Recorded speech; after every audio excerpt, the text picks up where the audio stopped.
मेरा नाम डॉक्टर रंजना पांडे है। मैं डीआई के हिंदी विभाग में सहायक पद पर आचार्य हूँ और आज हम जिस चीज़ पर बातचीत करने वाले हैं वो उसका शीर्षक है भक्ति काल का उद्भव और विकास।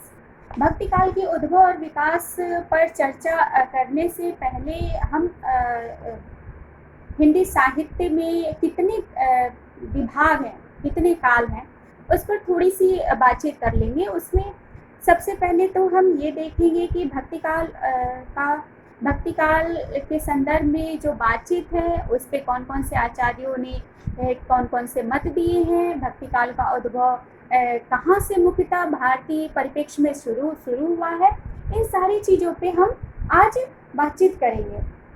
मुख्यतः अगर हम बातचीत करें तो हिंदी साहित्य को 4 कालों में विभाजित किया गया है, जिसमें सबसे पहला काल है आदिकाल, उसके बाद है मध्यकाल, मध्यकाल में फिर आता है पूर्व मध्यकाल और उत्तर मध्यकाल, उसके बाद रीतिकाल और उसके बाद आधुनिक काल। आधुनिक काल को हम गद्यकाल भी कहते हैं। तो जो हम मध्यकाल की बात करते हैं और मध्यकाल में हमने विभाग किया पूर्व मध्यकाल और उत्तर मध्यकाल। ये जो पूर्व मध्यकाल है उसको हम भक्ति काल कहते हैं और जो उत्तर मध्यकाल है उसको हम रीतिकाल कहते हैं। तो अब जब भक्ति के संदर्भ में बात होगी, भक्ति के उद्भव और विकास के संदर्भ में बात होगी, तो सबसे पहले हम ये जानेंगे कि भक्ति जो शब्द है वो कहाँ से आया। भक्ति शब्द भज धातु से बना हुआ है, जो श्वेतर उपनिषद से आया हुआ है और भक्ति के 11 सूत्र बताए गए हैं और इन 11 सूत्रों में 11 जो प्रकार भक्ति के हैं वो नारदीय भक्ति सूत्र है, उसमें बताया गया है, जिसमें आपका गुण महात्म, रूपा शक्ति, पूजा शक्ति, स्मरण शक्ति, दास्य शक्ति, कांता शक्ति, वात्सल्य शक्ति, आत्मनिवेदन शक्ति, तन्मय शक्ति, परम विरहा शक्ति और शाक्य शक्ति, ये सारी चीज़ों की जो बातचीत है वो आपकी नारद भक्ति सूत्र है, जिसको नारदीय भक्ति सूत्र कहते हैं, उसमें हम जान सकते हैं। तो अब भक्ति का उद्भव जो है वो मध्यकाल का है। मध्यकाल का जो समय था वो मुख्यतः संवत 1375 से लेकर संवत 1700 तक आता है, जो संवत में है। अब कहते हैं, अब इसको लेकर जैसे हिंदी साहित्य में कई ऐसे काल आए जिनके पीछे सबसे बड़ा अगर उस काल के आगमन का श्रेय है वो जनता की चित्तवृत्तियाँ हैं और सामाजिक परिवर्तन है। जिस तरीके से सामाजिक संरचनाएं घटित होती हैं, सामाजिक घटनाएं घटित होती हैं और हम उससे रूबरू होते हैं, उस तरीके से हमारे साहित्य में उसका जो मूल तत्व है वो विकसित होता है। जैसे कि मध्यकाल में क्या हुआ, उस समय की परिस्थिति को लेकर भक्ति के उद्भव और विकास को लेकर अनेक आचार्यों ने अनेक मत दिए, जिसमें से हजारी प्रसाद द्विवेदी ने अपना मत दिया कि भक्ति का जो उद्भव और विकास है वो मुख्यतः अगर अपना विकास करता है तो वो दक्षिण की परंपरा से विकास करता है, कहते हैं। और एक और चीज़, हजारी प्रसाद द्विवेदी की आलोचना का केंद्र बिंदु जो है या कहा जाए किसी भी तत्व को समझने और जानने का जो केंद्र बिंदु है वो उन्होंने रखा मुख्यतः हमारी परंपरा और हमारी संस्कृति को। इसी संदर्भ में जब वो भक्ति काल की बात करते हैं तो इसी चीज़ को रखकर वो बातचीत करते हैं। कहते हैं कि भक्ति का जो उद्भव था वो दक्षिण भारत से होता है, और उस संदर्भ में एक बहुत ही बड़ा कोटेशन देते हैं। वो लिखते हैं, वो कोटेशन मैं यहाँ पढ़ूंगी। वो लिखते हैं क्योंकि कहते हैं कि नाथ सिद्धों की साधना, अवतार लीला और जातिगत कठोरता दक्षिण भारत से आई हुई भक्ति धारा में घुल मिल गई। देखिए, सबसे पहले वो अगर बातचीत की जाए, हम बातचीत करें कि हजारी प्रसाद द्विवेदी का भक्ति काल को लेकर कौन सा दृष्टिकोण है कि वो भक्ति काल की उद्भव और विकास को लेकर क्या मानते हैं। तो सबसे पहले ये कि भक्ति की विकास परंपरा को वो दक्षिण की विकास परंपरा से जोड़कर देखते हैं और दक्षिण की विकास परंपरा से जोड़कर देखने के साथ साथ कहते हैं कि फिर वो उसका विस्तार करते हैं और कहते हैं कि भक्ति भावना पराजित मनोवृत्ति उपज नहीं है।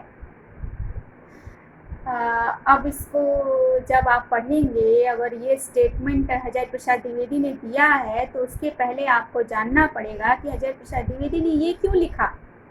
क्योंकि उन्होंने लिखा है कि भक्ति भावना पराजित मनोवृत्ति उपज नहीं है, न ही इस्लाम के बलात् प्रचार के परिणाम स्वरूप उत्पन्न हुई, तथा किसी भी भक्त कवि के काव्य में निराशा का पुट है। ये जो स्टेटमेंट है, अब देखिए, इस स्टेटमेंट को और ज़्यादा विस्तार से समझने के लिए हमें क्या करना पड़ेगा, हमें आचार्य शुक्ल के पास जाना पड़ेगा। आचार्य शुक्ल के बारे में हम सब जानते हैं कि वो इन्होंने हिंदी साहित्य का इतिहास लिखा, जिस इतिहास को बहुत ही प्रमाणिक इतिहास माना जाता है। क्योंकि हर एक इतिहासकार हर एक युग को अपनी दृष्टि से देखता है, अपनी दृष्टि से उसका मूल्यांकन करता है। जब वो अपनी दृष्टि से देखता है तो अपने अनुसार वो तथ्य ढूंढता है कि उस काल के विकास के मुख्य स्रोत क्या क्या थे। इसी तरीके से इन्होंने तो भारतीय संस्कृति और परंपरा को लेकर बातचीत की, इसीलिए वो भक्ति के उद्भव और विकास की जब भी बातचीत होगी तो हज़ारी प्रसाद द्विवेदी हमेशा दक्षिण परंपरा की बात करेंगे, क्योंकि दक्षिण परंपरा से होते हुए ही भक्ति की धारा उत्तर भारत में विकसित और विस्तृत होती है। ये जो वक्तव्य दिया भक्ति के संदर्भ में, भक्ति आंदोलन के संदर्भ में, उसके पहले हम थोड़ा जान लें कि रामचंद्र शुक्ल ने क्या कहा। रामचंद्र शुक्ल ने अपना वक्तव्य दिया। उन्होंने कहा कि देखिए, भक्ति का उद्भव हुआ, उसका मुख्य कारण ये था कि हमारे यहाँ इस्लाम का आक्रमण हुआ। इस्लाम के आक्रमण से हमारे देव मंदिर गिराए जाने लगे, देव मूर्तियाँ तोड़ी जाने लगी, हमारी आस्था पर प्रहार हुआ, हम हताश और निराश हो गए। कहने लगे कि जो राजा थे, जो प्रजा थी, जो सामंत थे, आक्रमण हुआ तो सब एक बराबर हो गए और सबकी आस्था पर चोट किया गया, सबके धर्म पर इस्लाम के आक्रमण ने सबकी आस्था और धर्म पर चोट किया। इसीलिए देव मंदिर गिराए गए और मूर्तियां जब तोड़ी गईं तो हम हताश और निराश होकर हमारा आत्मबल बना रहे, हमारे आत्मसम्मान की रक्षा के लिए हमने आराध्य की उपासना करनी शुरू कर दी। वो उपासना जो थी वो किसी ने साकार ब्रह्म के रूप में की और किसी ने निराकार ब्रह्म के रूप में की।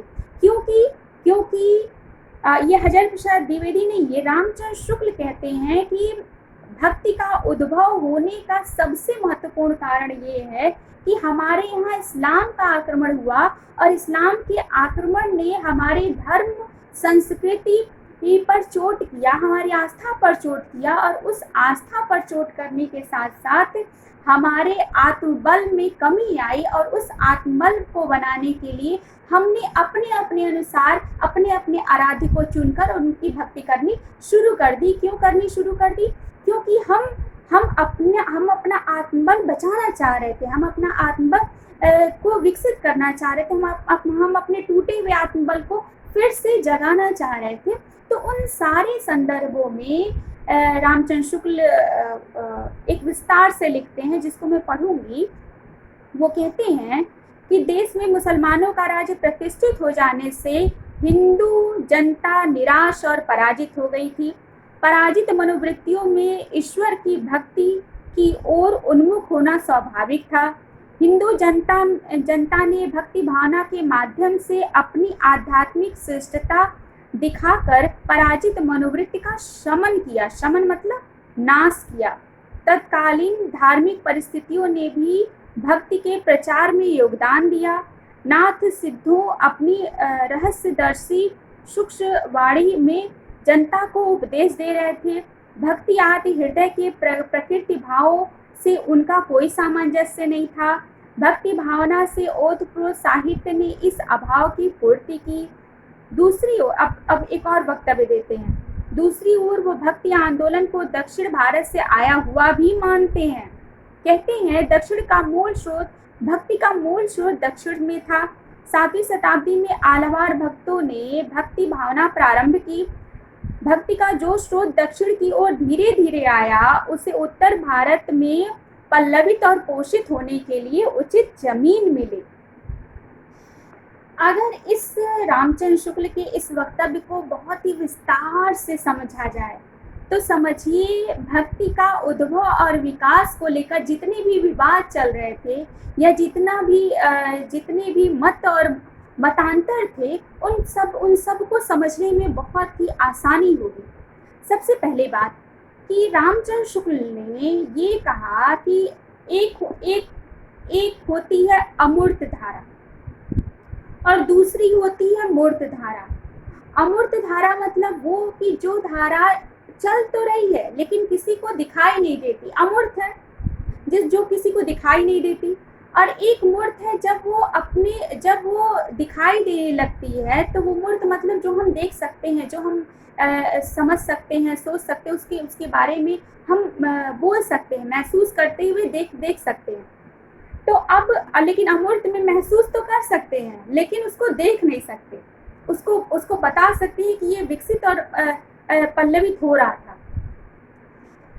तो आचार्य रामचंद्र शुक्ल ने कहीं भी ये खारिज नहीं किया कि भक्ति का उद्भव जो है वो दक्षिण भारत से नहीं होता है। वो सीधे सीधे कहते हैं, वो अपने हिंदी साहित्य के इतिहास में लिख रहे होते हैं कि भक्ति की जो धारा दक्षिण भारत से होते हुए आई, उसे उचित भूमि मिली पल्लवित और पोषित होने के लिए, जिसको एक कहते हैं वो सोता, जिसको कहते हैं दक्षिण भारत से जो सोता मतलब होता है जो सोता का मतलब होता है जिससे कहीं कोई चीज रिस रही हो, कोई चीज प्रत्यक्ष रूप से तो दिखाई नहीं दे रही है लेकिन वो चीजें महसूस होंगी कि कोई कहीं ना कहीं वो धाराएं जो है वो रिस रही हैं। तो वो रामचंद्र शुक्ल हिंदी साहित्य के इतिहास में स्पष्ट रूप से कह देते हैं कि भक्ति दक्षिण भारत से जो सोता उत्तर भारत की तरफ आ रहा था, उसे उचित भूमि मिली पल्लवित और पोषित होने के लिए। अब कोई विद्यार्थी ये प्रश्न कर सकता है कि ये उचित भूमि क्या है, क्योंकि आचार्य रामचंद्र शुक्ल कहते हैं कि दक्षिण भारत से जो सोता उत्तर भारत की तरफ आ रहा था, उसे उचित भूमि मिली पल्लवित और पोषित होने के लिए। तो ये उचित भूमि है क्या? आखिर में ये भूमि कैसी थी, क्या कारण था ये उचित भूमि को कहने का? मतलब ये है कि उचित भूमि का मतलब है कि जो चीजें दबी हुई चली आ रही थी, धीरे धीरे उसे एक ऐसी खाद, पानी और भूमि मिली जिससे वो पूरी तरीके से विकसित हो गई। और ये खाद, पानी और जमीन बनाने का काम किया इस्लाम का आक्रमण। क्योंकि ऐसा नहीं है कि भक्ति की जो धारा थी वो 1375 से ही शुरू होती है या 13वीं शताब्दी से ही शुरू होती है, वो तो बहुत ही पहले से चली आ रही है। लेकिन अभाव, जब तक मनुष्य के जीवन में अभाव नहीं होता है तब तक वो किसी भी चीज को मांगता नहीं है, न ही उसकी इच्छा करता है। अभाव ही भाव का वरण होता है। अभाव से ही हम ये मूल्यांकन कर सकते हैं कि हमारे लिए कौन सी चीजें सही हैं और कौन सी चीजें आवश्यक हैं। इसका मूल्यांकन तभी हो सकता है जब हम अभाव में रहेंगे, क्योंकि भूख की परिकल्पना वही व्यक्ति कर सकता है जो कभी खाली पेट 14 घंटे या 12 घंटे रहा हो। जिसका पेट हर 10 मिनट में भर रहा हो, वो भूख की कभी भी परिकल्पना और महसूस नहीं कर सकता है। इसीलिए कहा गया है कि अभाव के द्वारा ही भाव का वरण हो सकता है। तो अभाव क्या था? उचित भूमि क्या थी? उचित भूमि ये थी कि हम भरे पूरे थे, सामंती परिवेश था, राजाएं अपना यशोगान गाए जा रहे थे, जो रचनाकार थे वो आश्रयदाताओं के साथ रह के वो पूरा अपना रासो ग्रंथ परंपरा लिख रहे थे, वो बड़ी बड़ी रचनाएं हो रही थी। और सारे जब भरा पूरा रहेगा तब किसी भी चीज का मूल्यांकन समझ में नहीं आता है। लेकिन अभाव के द्वारा अभाव कब हुआ?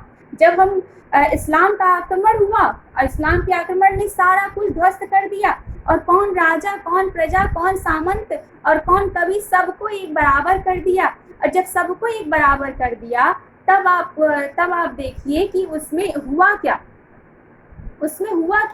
उसमें ये हुआ कि मुख्यतः जो चीजें व्यक्ति के अंदर विद्यमान थी वो चीजें अब प्रकट हो रही हैं। जो चीजें सुसुप्त अवस्था में हमारे भीतर चल रही थी वो भक्ति की धारा तेज हो जाती है। उसके होने का कारण क्या है? उसके होने का कारण है हमारे पास अभाव है, हमारे पास आत्मबल की कमी हो गई, हमारे पास अब आलम्बन नहीं है, हमारे पास कोई राजा नहीं है जिसके पास हम रह के आश्रय मतलब यशोगान, किसका अब यशगान करें, किसकी अब हम प्रशंसा करें, क्योंकि सब छत विच्छत हो चुके हैं। तो आचार्य रामचंद्र शुक्ल ने उचित भूमि की जो बात की वो उचित भूमि का ही मतलब है कि इस्लाम का आक्रमण। अब आ जाइए, अब आपने इस चीज को हम लोगों ने इस चीज को देखा। अब देखने के बाद जब हम इस पे आते हैं कि फिर हजारी प्रसाद द्विवेदी के वक्तव्य पे आएंगे। हजारी प्रसाद द्विवेदी कहते हैं कि जो भक्ति का उद्भव और विकास है वो मुख्यतः आता है भारतीय चिंतन परंपरा से। भक्ति का उद्भव और विकास वो भारतीय चिंतन परंपरा से आएगा और वो भारतीय चिंतन परंपरा को वो उसका केंद्र बिंदु मानते हैं दक्षिण भारत को। तभी और एक चीज, दक्षिण भारत को ये मानते हैं, ये कहते हैं कि देखिए जो आलावार संत थे, आलावार संतों की संख्या जो थी वो 12 थी और 12 दक्षिण में जो आलावार संत थे उन्होंने एक दिव्य प्रबंधन पुस्तक की रचना की थी और इस दिव्य प्रबंधन में 12 आलावार थे और उनको केंद्र बिंदु बनाकर हजारी प्रसाद द्विवेदी कहते हैं कि ये मूलतः जो विकास है वो आपका दक्षिण भारत से होता है। और फिर देखिए कैसे रामचंद्र शुक्ल के वक्तव्य को वाक्य को ये काट रहे हैं कि कहते हैं कि देखिए कहते हैं कि भक्ति भावना पराजित मनोवृत्ति उपज नहीं है। आचार्य रामचंद्र शुक्ल कहते हैं कि इस्लाम के आक्रमण से ही हमारे यहाँ भक्ति का उद्भव और विकास हुआ, क्योंकि हमारे यहाँ की जनता जो थी वो हताश और निराश हो जाती है। हमारे यहाँ की जनता जो है वो हताश और निराश हो गई थी, इसलिए भक्ति का उद्भव और विकास होता है। तो उसका खंडन ये कर रहे हैं हजारी प्रसाद द्विवेदी और कहते हैं कि भक्ति भावना पराजित मनोवृत्ति उपज नहीं है और न ही इस्लाम के बलात् प्रचार के परिणाम स्वरूप उत्पन्न हुई किसी भी भक्त कवि के काव्य की निराशा का पुट नहीं है। हिंदू जाति सदा से ही आशावादी रही है। अत्यधिक प्रकृति केंद्रित कविता की प्रक्रिया का अवसान सहज भगवत प्रेम है। संतों और सगुणों भक्तों ने नए रसबोध को बढ़ाया। फिर कहते हैं, फिर लास्ट में वो स्वीकार करते हैं, मैं इस्लाम के महत्व को नहीं भूल रहा हूँ, लेकिन मैं जोर देकर कहना चाहता हूँ कि अगर इस्लाम न आया होता तो भी इस धारा का 12 आना स्वरूप वैसा ही होता जैसा आज है। देखिए इन दोनों वक्तव्य को समझने की बेहद ज़रूरत है हमें, क्योंकि हम इन दोनों वक्तव्यों के ही द्वारा अपने जो आलोचक हैं उनके मूल्यांकन को हम स्पष्ट कर सकते हैं। क्योंकि एक तरफ रामचंद्र शुक्ल हैं, रामचंद्र शुक्ल ने स्पष्ट रूप से कह दिया, उन्होंने ये नकारा नहीं कि भक्ति का उद्भव और विकास जो है वो मूलतः इस्लाम के आक्रमण से होता है, बल्कि उन्होंने ये कहा कि भक्ति का जो उद्भव और विकास है वो कहते हैं तीव्र रूप में उसको बढ़ने के लिए जो जमीन मिली वो उत्तर भारत में मिली और उत्तर भारत में जो जमीन तैयार की गई वो सबसे ज़्यादा प्रभावशाली था इस्लाम का आक्रमण। वो इस चीज़ को बिल्कुल नहीं नकारते हैं कि हमारी जो भक्ति की धारा थी वो दक्षिण भारत से हुई है, वो इस चीज़ को स्वीकार करते हैं, लेकिन कहते हैं कि वो दक्षिण भारत वो मैंने अभी बोला है कि उन्होंने पूरा स्टेटमेंट 2 लाइन में दिया कि दक्षिण से जो सोता उत्तर भारत की तरफ धीरे धीरे आ रहा था उसे उचित भूमि मिली पल्लवित और पोषित होने के लिए। तो वो उस उचित भूमि को फिर डिफाइन करते हैं और कहते हैं कि देश में मुसलमानों का राज्य प्रतिष्ठित हो चुका था, है ना, देव मंदिर गिराए जा चुके थे, जनता हताश और निराश हो चुकी थी। ये सारा कुछ आप बता रहे हैं और फिर कह रहे हैं कि जो भक्ति का जो स्वरूप है वो हृदय से है। भक्ति का स्वरूप जो हृदय से है उसको आदिकाल में एक तरीके से हठ योग साधना, तंत्र मंत्र और कुंडली जागरण से इसे सहज रूप से स्वीकार करने योग्य नहीं रखा गया कि कोई व्यक्ति सहर्ष खुश होकर उसको स्वीकार कर सके। और इसको कम करने का काम सिद्धों और नाथों ने किया। उन्होंने पूरा स्पष्ट रूप से कह दिया। देखिए इनका ही स्टेटमेंट मैं पढ़ूंगी कि हिंदू जनता ने भक्ति भावना के माध्यम से अपनी आध्यात्मिक श्रेष्ठता दिखाकर पराजित मनोवृत्ति का समन किया। तत्कालीन धार्मिक परिस्थितियों ने भी भक्ति के प्रचार में योगदान दिया। अब यहाँ से ध्यान से सुनिएगा।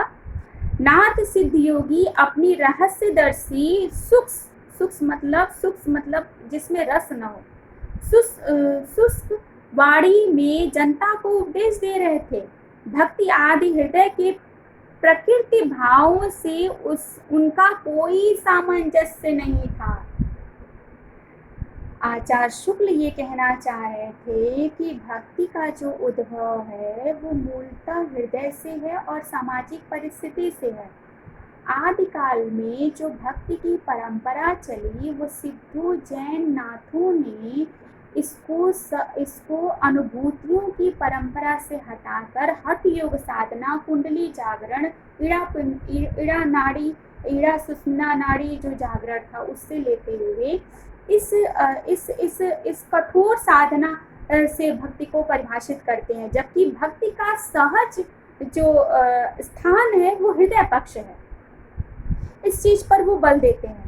तो इन दोनों चीजों से हमें दो चीजें तो समझ में आ गई कि हमारे उत्तर भारत में जो भक्ति का प्रचार और प्रसार हुआ उसका मूल जो बीज है वो दक्षिण भारतीय परंपरा से हमारे यहाँ उत्तर भारत की तरफ आता है।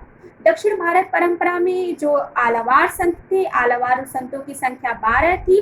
उन 12 आलवार संतों ने अपनी लेखनी के माध्यम से अपने आराध्य की संरचना करनी शुरू कर दी।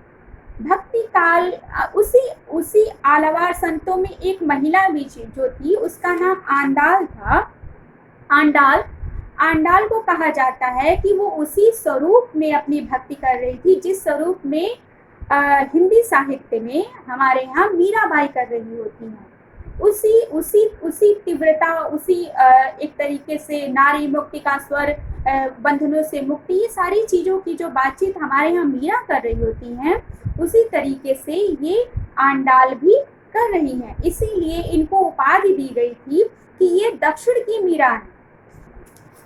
अब दो चीजें तो हमें समझ में आ गई कि आचार्य रामचंद्र शुक्ल तो स्वीकार करते हैं कि दक्षिण की परंपरा है, लेकिन इसमें एक और चीज जोड़ते हैं कि इसका जो दक्षिण की परंपरा जो धीरे धीरे भक्ति दक्षिण भारत से जो परंपरा भक्ति की आ रही थी उसे पूरी तरीके से पल्लवित और पोषित करता है इस्लाम का आक्रमण और उसको विस्तार देता है, भक्ति को विस्तार देता है। क्योंकि अभाव था, आत्मबल की कमी थी, हताश और निराशा थी, इसलिए वो भक्ति की धारा तीव्रता से प्रसारित होती है हर एक दिशाओं में।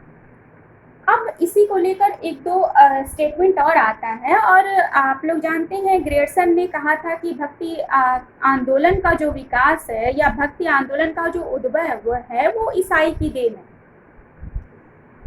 और इसको फिर एक बहुत ही बड़े आलोचक आते हैं और कहते हैं रामविलास शर्मा, डॉक्टर रामविलास शर्मा कहते हैं कि भक्ति आंदोलन को लोक जागरण की संज्ञा देनी चाहिए। भक्ति आंदोलन को लोक जागरण की संज्ञा देने का क्या मतलब है? लोक जागरण मतलब यहाँ पे लोक का मतलब है जनता का जागरण। जनता के जागरण से उनका मतलब ये है कि जो समाज था वो अब उन्मुख होता है भक्ति के प्रति सहर्ष रूप में, किसी दबाव के रूप में नहीं, सहर्ष रूप में वो एक तरीके से आकृष्ट होता है। लोक जागरण का मतलब है कि हर एक तरफ से ये आग निकलती है, ये हर एक तरफ से ये अनुभूति होती है कि हमें कोई आराध्य ऐसा हो जो हमारे आत्मबल को, हमारे सम्मान को, हमारे आत्मसम्मान को बनाए रखे। तो इस तरीके से जब एक पूरा का पूरा समूह जागृत होता है, पूरा का पूरा समाज जागृत होता है, तो उसे हम लोक जागरण कहते हैं, जहाँ पे जनता खुद जागृत होती है। अब ये तो हुआ उद्भव और विकास के संदर्भ में मोटी बातें। अब हम देखेंगे कि इसको एक तरीके से फिर से इस पे बातचीत होगी, क्योंकि ये तो एक बहुत ही बड़ा एक भक्ति काल को अगली जो बातचीत मैं करूंगी वो भक्ति काल हिंदी साहित्य का स्वर्ण युग, इसमें बातचीत होगी। उसमें पूरा आपको बताया जाएगा कि किस तरीके से कवियों ने अपने विचारों को, अपनी बातों को किस तरीके से रखा, किस तरीके से ये स्वर्ण युग है। क्या लेखनी के माध्यम से है, या स्थापत्य के माध्यम से है, या भाषा शैली के माध्यम से है, या जनता से लगाव के माध्यम से ये स्वर्ण युग कहा जाता है।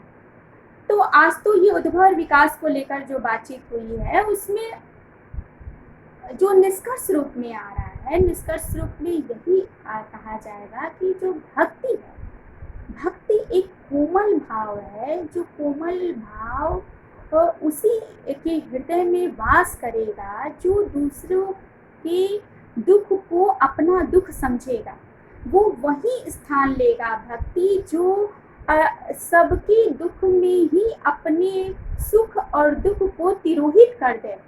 उस हृदय में भक्ति का विद्यमान होना सहज है, और जिस हृदय में स्वार्थ की भावना, लालच की भावना और दिखावा और आडंबर की भावना होगी, उससे भक्ति कोसों दूर भागेगी। इसीलिए रामचंद्र शुक्ल जो हैं वो सांप्रदायिक काव्य सिद्ध जैन नाथ को सांप्रदायिक काव्य कह के ये साहित्य की कोट से इतर कर देते हैं, उसको साहित्य नहीं मानते, क्योंकि साहित्य तो वही होता है जो जनता की चित्तवृत्ति को दिखाते हुए अपनी अनुभूति को लोक में अभिव्यक्त करता है।